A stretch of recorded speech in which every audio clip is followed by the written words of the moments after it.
mang sawida mang kangida in thang chalida lai ho hoida nangi maram hangluba mang sawida mang kangida in thang chalida lai ho hoida nangi history gatluba mang sawida mang kangida in thang chalida lai ho hoida Radio Loktak ka wari sajana bagi damakta hujik online da lengshin biriba artist asi aina thoidok hendok na sak tak rudraga su miam na hen na khangna biraba adugom laba saisakpa Kennedy Kuman ne hujik online da lengshin biriba si Radio Loktak ki asugom laba chahi ari anau langdagi thauramasida Kennedy Kuman bu Radio Loktak na taramna ukchiri Radio Loktak ku tabiriba mayam busu Kennedy Kumana no khurumjari asi Kennedy Kuman na Radio Loktak ka wari sajana bagi damakta haijarubada harau ya biraktan sumaina wari saba fangan birakpasima si ahanu maktada Kennedy Kuman bu thagachaba nuayo phongdokchari exam nuayo phongdokchari Radio Loktak na su ayu selectively khanbirapagidamta su simu khudong chaba si mayam ga wari sanabagi simu khudong ka phongbasi exam na nuaije harau si haitare Kennedy Kuman si miyam na di kanano haibasi pisak pigliba angang dagi horaga adum konjel tabada adum ikangda khangnarabani masi thoidok hendongna takludraga su adum khangnabadi adum mayam di leiribani adumakpu loina makna di akhoi leifam imung manung si kadai dagi no karino haibasi mayek sengna khanghanna nabagi damakta adugi tanjab dumatang pinabiwo hudokpasida mayam na hojibawba ayu khangbiba nuksibabagi damda su mayam busu ina thagaba phongdoksari aduga aigi laifamdi wangkhai lasum na kaidagini khoi chinau ohomni pana kapoi aini yamani yamba na nimai laisam inau panang kowi laisam aduga babungina syam kowi syam laisam masung nagina subita laisam ma padi lagi taba kharapui re maina khoi chinau smai leminari yam nungai ahan baside Kennedy Kuman na isai si karamba matang dagi isai si hobirak pagi habado kitang tentak na thambiu isai je kano se pamba salak pagi di aina ga yamun matungin laga aina class 5 6 ka karak dawai digi dum hore yamu ju isai ma jo patang isai patana hoba duga guitar ju kai jo ayamu ne nam khangba music diction amani mai matungin laga aina isai some ina jaraga ona jarakan haitare adugi matungda aina record ta la kasi 2013 ina dawai dala e adugo yamna khangna biga sei bidi ogidri mayamna hena khangni buse cham gi mapu matung khumang sawi degi mayamna shibi bani aina khantabada 2015 dawai bidong male romdai ngasidi angang pisak pawuna Kennedy Kuman si khangdaba leitre ngasidi ahal di lairadana mayam nung sibi base agi live yam phawni ado ahan ba hogdokpada mayamna sakang nakiba mayamda Kennedy Kuman si masini haidana sakta kiba ngasagi humang showida haibasina maru oina masi oidoineba aduna oidogi oigani hena khalli aduga kanogi adugi jonar tongal le sai kumang sawida haibsina original makalama langtak toba aduga romantic song da myam khanggi jana naken tha simaina jonar tongan khangbirak ba haitare adumaina oi ado kitang nungaina ngasidi bye bye gi thoram oibanina kitang nungaina ba isai si kitang langtak toba isai si degi hane ta hogdok piro online dadi oire adubu studio da faminaraga tobo oiraga di hena kudong chaba nungai gadabani adumakpu online da oirabanina online da oiraga su ngasi si mayam penbi naba Radio Loktak tabiriba mayam nang hak to oiraga su pothaba yanana bagi damukta sei si mateng amtang di lanthok piramo sei si fa jamung ibibani aduga jamung biden na music ibibani sei si mayam na mateng tang kudol to sage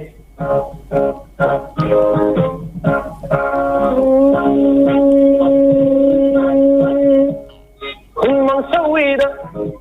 mang kangida in thang chalida lai ho hoida nangi maram hangluba mang sawida mang kangida in thang chalida lai ho hoida history the luba mang shawida mang kangida kan chida alai ho hoida sigum vai sei khusak sidane ba Kennedy Khuman si miamna ahal na khaktana loina taning ba sek saida ma khak oiba ya ayu ta sena haga si sei yamna challenging oyu sei oi sei mai siga sei khusak siga khara challenging ina hajeni do aina jam ki bi sei joi am mina nu sibiro idra na haibi yang sei sei oi tubu kina yam kina saksi bi sei ne hai tare yam kina section na tawjaki bu duna ngasi di mayam na pambi ba nungsibi ba sakang na bi bagi ahoba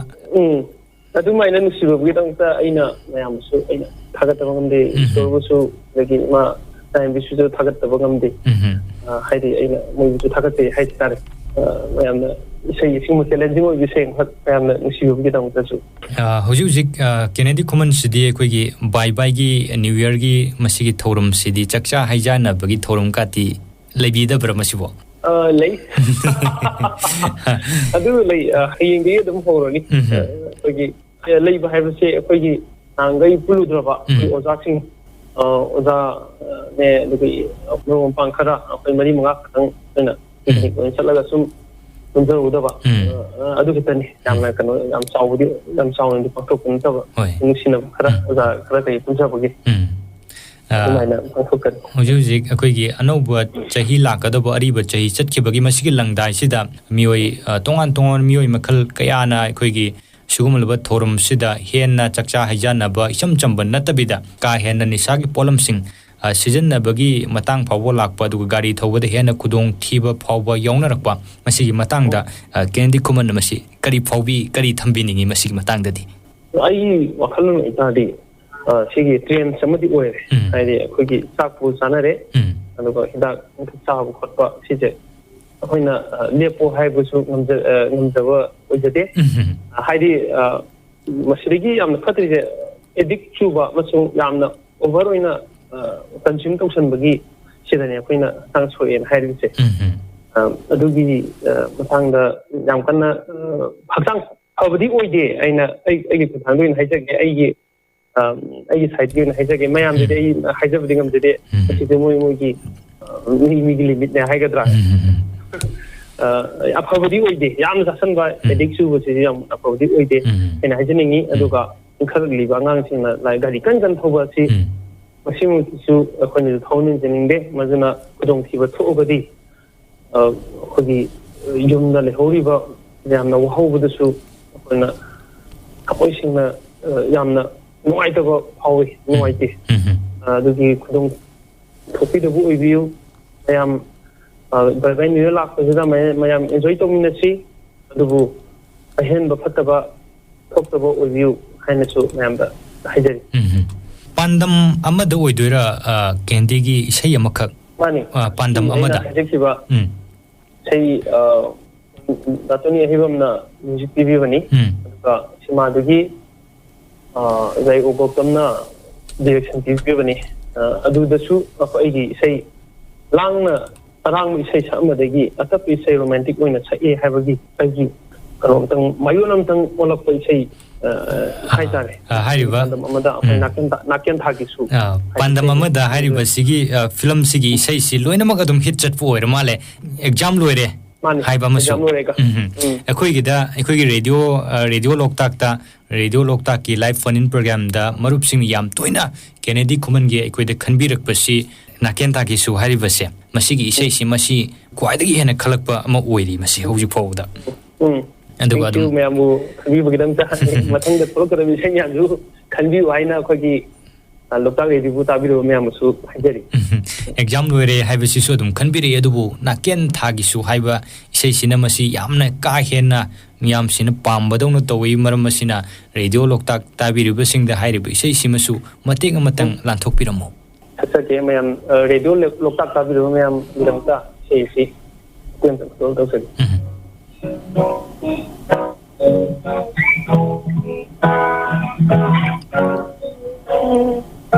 naken thagi su yening thalai kalin thagi su ju thalai Nawasu Mamana Tim Kare Naukshuni Say Tatuna Nushina Kon Kare Aigi Hangla Tia Tamoise Nangna Karam Tan Sindi Dawriba Sarang lai giom chakla tamoise Nangna karam tam tinjin di dauriba Yining tadung Nungju tadung Yining tadung Nungju tadung Wow, ontong phajakre isai mek sisu yamna ningthi jaba isai mek si ningthi jabagi mathakta kholai khonda masina su amuka hena isai si chana hanba oina toba masina su oibatai radio gi marup singna su hairiba isai si radio loktak ta yam toina hek khanbirak libase. Thank you. Andak ki laichat COVID-19 lakpa lockdown manung haujikpudi khara khajikti komthokpagi fium amadi lagle adumak poi khoi normal sida chapchana hanjin badi oidri hujik pawbada koi corona virus ki anoba strain amakak UK dagi lakpagi phibam amakak laibasina hujik maksu hana wakri gi dudagi ahen ba waba man nangadra haibagi mi paiba faw leinari bani sigi matang sidadi haugiba lockdown tha khara mamangda yam sangaba tha khara si tongan ba sinphamda leiraba sing adum wanari aduga artist sing su aduki matik wana ba tongan ba sinpham singda leiraba sing di mapal thokna awa thabak su matamda thoidongna kasu khaningai oidaba aduga artist makna hek yamna awa thabak si mapal thokna surakbu matamda nungai taba phibam mayam amasu leiribani masigi matangda Kennedy Khumanadi masi kamaina thambiningi kamai toraga matam si hobby ki sagi oinadi kitang thambiyo yam laibak phibani COVID-19 said Takhina Mamangi 2019 Adulona Umtamda 2020 Holapada I say Krahopada Plastian Git Akademi had an say the William Lepiva Adu Lepek Veselapada say the Waholapada Koyaksan Mapataba Sangi the Marini Sanda begin every lockdown housing mind out and say you Akademi and a Lepro Matunda say Holapada Kogi mine lep Sidana don't lepre Hodam Nati Warise Kogi Nutigi Surga Tazerva Mayamasu Kogi Waminabani in a hygienic. Why have the Fati and Haine, Lashing Haine to Yamna Kanoni? Wakanje am depressed from the Kalina, who is out of Yaya Tugumba, Yaya Tugumba. Doctor Moto and the Pamagaleva. Dumaki Wakanda depressive Kadi, don't you always? Duga Mashigi Opina is order create over another Upaleta. Vaccine as Potopiro, Duga Kuliman and Deleva, you second view, have another isolator. Dumatakamo Hogi Awa Matakta Awa Hapa, Hydra Wakanda, Heidi UK the Toleva. 70% henna lonely have a yam news train Matule.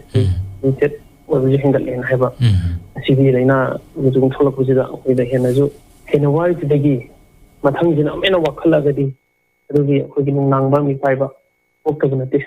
For it, see the God will hide it's one not over have been fit. Queen is Queen Matacidi, a guy with the order. Suddenly, the Lena can never lockdown is necessary or even a car would be matung and down to Wivani. Okay, Indian Legi took on the Nakotana, delay Adubu. When it's IG activities, I told him the lip I have to do a hoida, and no have the oid. Adubu, they say Satana Kotana, Adubu, a life, money, Habukan Kotana, a connect, and Tonava, and relax Tonava, but Hanaba Mayang is Batonava. I say some number the left. Heidi says up to order Nina. Says a guy and my young with that part of the engine, Kali, Kali, such a such a top of Sunday lady, Otopa, ꯀꯔꯤ ꯊꯕꯛ ꯇꯧꯒꯅꯤ ꯍꯥꯏꯕꯒꯤꯁꯨ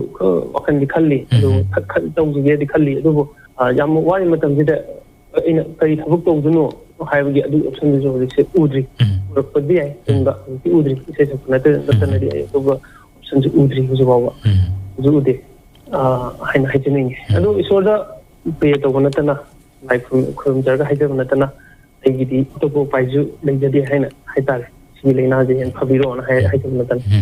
ꯀꯦꯅꯦꯗꯤꯒꯤ ꯍꯟꯗꯛ ꯌꯥꯝꯅ ꯀꯨꯏꯗ꯭ꯔꯤꯕꯗ ꯑꯣꯏꯔꯝꯒꯗꯧ ꯃꯥꯜꯂꯤ ꯏꯁꯩ ꯑꯃꯈꯛ ꯑꯩꯈꯣꯏꯅ ꯍꯦꯛ ꯂꯝꯕꯤꯗ ꯆꯠꯆꯔꯨꯔꯒꯁꯨ ꯑꯩꯈꯣꯏꯒꯤ ꯂꯩꯀꯥꯏꯗ ꯂꯩꯔꯒꯁꯨ ꯅꯍꯥꯁꯤꯡꯅ ꯍꯦꯛꯇ ꯐꯣꯟꯁꯤda ꯍꯦꯛꯇ ꯌꯨꯇ꯭ꯌꯨꯕꯁꯤꯗ ꯆꯪꯉꯒ ꯍꯦꯛꯇ ꯊꯥꯔꯝꯕ ꯏꯁꯩ ꯑꯣꯏꯅ ꯇꯧꯕ ꯌꯨꯇ꯭ꯌꯨꯕꯇ ꯆꯪꯗ꯭ꯔꯒꯁꯨ ꯃꯁꯥꯒꯤ ꯐꯣꯟꯗ ꯌꯥꯎꯅꯕ ꯑꯣꯏꯔꯒꯁꯨ ꯃꯁꯤꯒꯤ ꯏꯁꯩꯁꯦ ꯍꯦꯛꯇ ꯊꯥꯔꯝꯕ ꯑꯩꯈꯣꯏ ꯂꯝꯕꯤꯗ ꯆꯠꯂꯒꯁꯨ ꯌꯨꯝꯗ ꯂꯩꯔꯒꯁꯨ ꯂꯩꯀꯥꯏꯒꯤ ꯅꯍꯥꯁꯤꯡꯁꯤꯅ ꯉꯥꯏꯖꯔꯛꯄ ꯀꯨꯏꯔꯦ ꯍꯥꯏꯅ ꯇꯧꯕ ꯃꯁꯤꯒꯤ ꯏꯁꯩꯁꯦ ꯃꯁꯤꯁꯤꯃꯛꯇꯪꯒ ꯂꯥꯟꯊꯣꯛꯄꯤꯔꯝꯃꯨ ꯑꯩꯈꯣꯏꯒꯤ ꯗꯣꯛꯇꯔ ꯔꯦꯗꯤꯑꯣ ꯇꯥꯔꯤꯕ ꯃꯌꯥꯝꯗ ꯏꯁꯩꯁꯤ ꯂꯥꯟꯊꯣꯛꯆꯒꯦ ꯁꯤꯁꯨ ꯑꯩꯈꯣꯏꯒꯤ ꯃꯦꯗꯥꯝ ꯁꯪꯒꯤꯇꯥ ꯅꯣꯡ ꯃꯥꯅ ꯏꯕꯤꯕꯅꯤ ꯑꯗꯨꯒ ꯇꯣꯅꯤ ꯍꯤꯔꯣꯝꯅ music direction ꯄꯤꯕꯤꯕꯅꯤ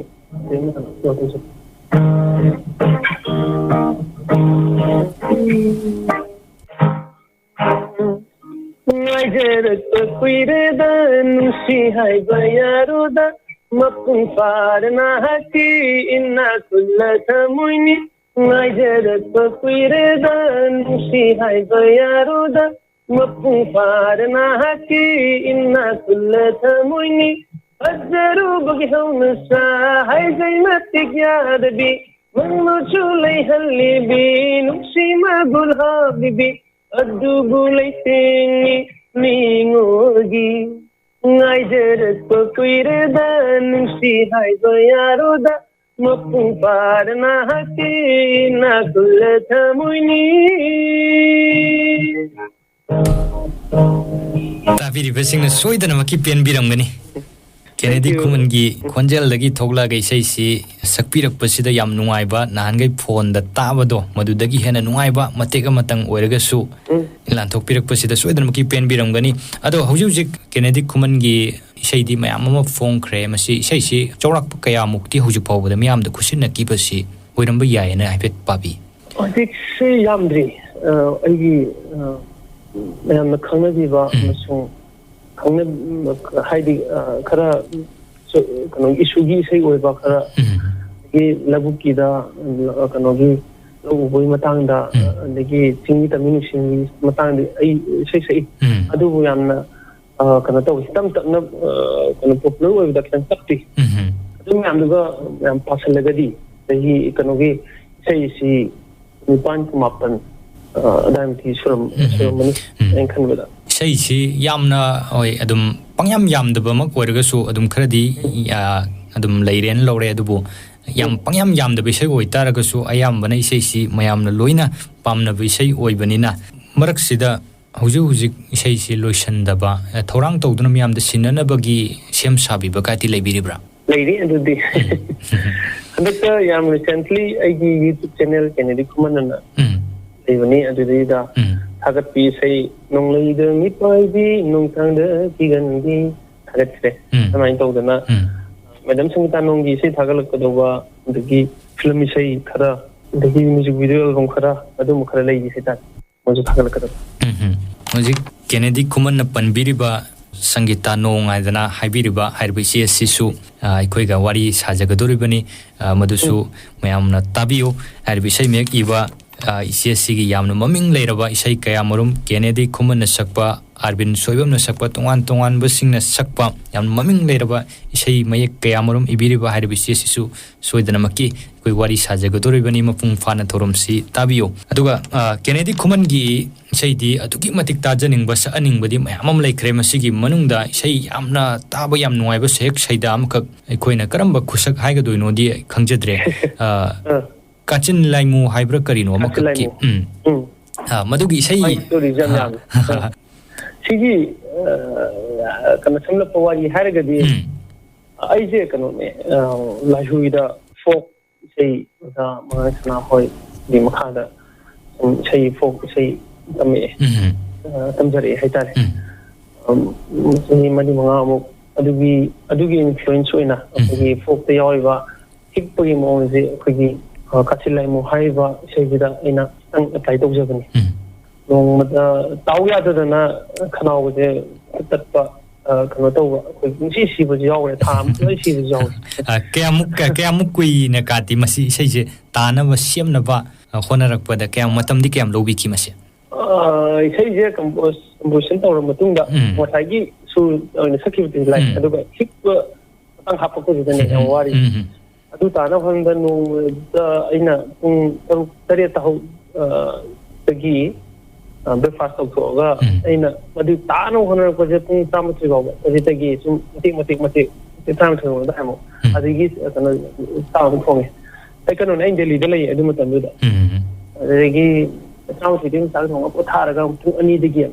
hona ko na pung tare taw adu ni ti gi anu maina hapta ama hina ga sum to ko khanau ji ta tali Delhi dagi hala ba matung da puthok pi bai sei o do mani Delhi dagi main to rahim yamui tale hai ba sei simasu ai samung su yam pamje aduga tabiri basing nasu soidan maki khorang na ngai birang gani sei se kitang matek amtang mayam dum mahaw moina la thuk piramo chung chung jagi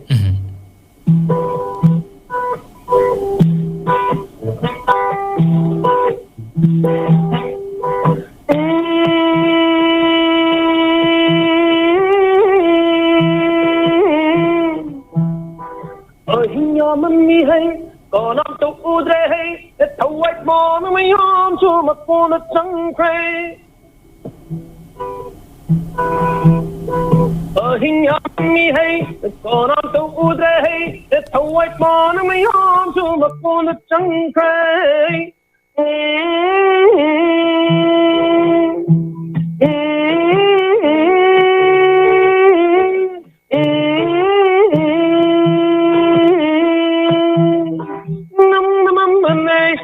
Nay tôi mi thân ta,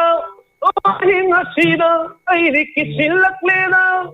cắt xin lại mua làm ta thang gần tiki đi say, để thâu ai lâu mà nông hay phải về đủ nè ki đi say, ta nông ta thông sẽ hàng ông, ai ghi thâu ai cần lúa, ta nông ta thông sẽ hàng ông. Hình nhà mami hay có nó đâu u dê hay để thâu quay con nó mới ngon cho mà con nó trắng khay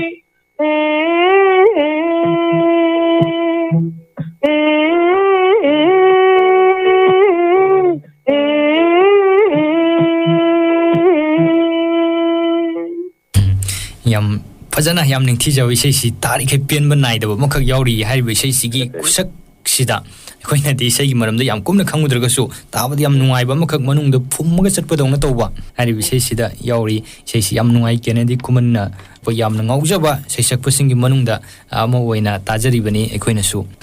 ai kennedy kuman ga ngasi unabai tanja sida sei saganing ba tajaning ba sananing ba wari su mayam amadi leiri adumakpu thorum si matam tena phangba aduga kennedy kuman su yamna achinba matam kaithok piraga tanja si pibi ba oina tobani na ngasi si loishalak pasida matam kuina loinara aba 2020 chahi asi chalamdai mikup yoksalakpa aduga lakadoriba 2021 mikup khara khaktamak pungja khara khaktamak yoksalakadoba taramna okadoba ngairaba mikup sida miamda kari yaifa paujel pibiningi pibiyo hoyi 2020 gi live phiraba aigi ana haningi covid-19 maram oduna asigi lina si masangi lakadoriba 2021 da sona chandiduna hoyi vaccine chi puthortuna alim sidagi covid-19 habasi umna khiwa ki process horasunu amasung mayam anai yaubidaba haina aina mayamda haijage amasung happy new year haina su haijage advance happy new year message si tungan ba ate thorum sing da su saknai raba artist sing na niam da paujel pi dana covid-19 ga mari leina na check-in wahi mayam amasu thambiri marsida radio lokta ki ngasigi thorum se tabiri ba khuding mak ki mafam da ngasigi thorum sigi khudung chabal lauraga kennedy kuman sesakgi isagi wakalon dagi auji leiriba laisida singak thokna namgi optam yam da check-in wahi kharadang sesak pa amoina isa ki mot gi thambiramo check-in wahi ha ga di hojiki kana ki SOP government hai re SOP angna khoi gi khut toina hambiba or sanitizer sinabiba aduga social distance nakpa habsisu maruni aduga loinana mask piba ngai si SOP si singasi angna khoi chaminaraga COVID-19 asidigi ngauthuknaba hotnamina si haina miyamna su thoidok hendongna khangna biraba hairaba SOP sing aduga sesakpa sina su miyamda amuka hana ningsing jariba hairaba SOP sing niyam sing laisida singak thukna nabigina makta niyam sing si ilminaraga sesakpa sina saglakpa matung tarakpa fajaba isai miyam khoi tamina dana tung koina unsi nung sangna himinna kisi khoi khudingmak section laimina si haiwa famsi thamjaraga ngasigi asugumlaba chahi ari anogi langdai asida Kennedy Common sesakpa sigang haktang online gi kuthangda wari sabagi tanja amakak chillabasu chinna ikoida pibirakpa masigidamakta Kennedy Common bu hainingai leitana thagachari ayambusu hoji local review tabiriba ayambusu amasung local review gi staff members singbusu hanna hoji thagadu phondoksari aina hoji local review gi kuthangda hoji tabiri nyamdusu ai soyangamba yaw kibutaraga su mayambusu ngakpiu haina ainisu haijari advance happy new year everyone thagachari